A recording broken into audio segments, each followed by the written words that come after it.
मी थोडंसं 2 शब्द वेगळं बोलणारच आहे, जरी तुमची आठ असली तरी पण.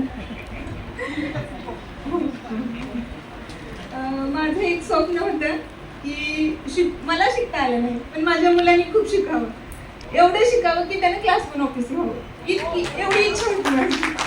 आणि त्याचा इतका आत्मविश्वास खचला होता की माझ्याकडे काहीच पर्याय नव्हता त्यावेळेस. आणि माझ्या सद्गुरूंनी डॉक्टर श्री अप्पासाहेब धर्माधिकारी यांनी त्याला असं म्हणजे मुलाचं त्यावेळेस मार्गदर्शन केलं आणि तो जीवनात उभा राहिला.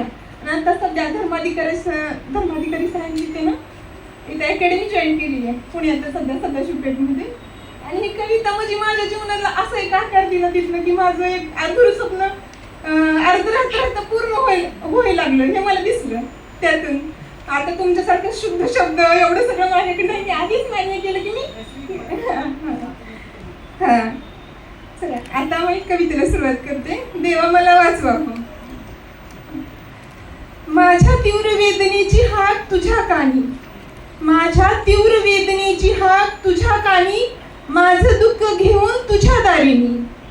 माझं जगणं मरणं त्याच्याच पायाशी अडून होतं, म्हणून तुम्हाला मी विनवत होते. देवा त्याला वाचवा हो, देवा त्याला वाचवा हो.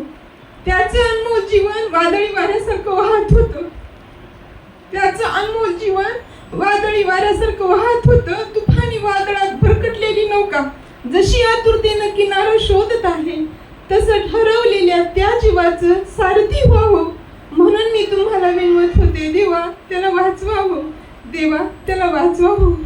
माझे प्रयत्न थकले होते, याचनेशिवाय माझ्याकडे काहीच नव्हते. त्याचं भविष्य आता तुम्हीच लिहा हो. भरकटलेल्या दिशाहीन झालेल्या त्या जीवाला मायेची पांघरुण द्या हो, म्हणून मी तुम्हाला विनवत होते. देवा त्याला वाचवा हो, देवा त्याला वाचवा हो. सगळं काही संपलं असताना माझी एक आस फक्त तुम्ही. सद्गुरू अशी हाक मारताच बाहेर आलात तुम्ही. हृदयातील वेदना व डोळ्यातील पाणी अलगद आपलंसं केलं तुम्ही. आता माझं जीवन माझं राहिलंच नाही, माझा श्वासच आता तुम्ही. माझं जगणं मरणं आता तुमच्याच पायाशी अडून आहे, म्हणून मी तुम्हाला विनवत आहे. देवा आता मला वाचवा हो, देवा आता मलाच वाचवा हो. धन्यवाद.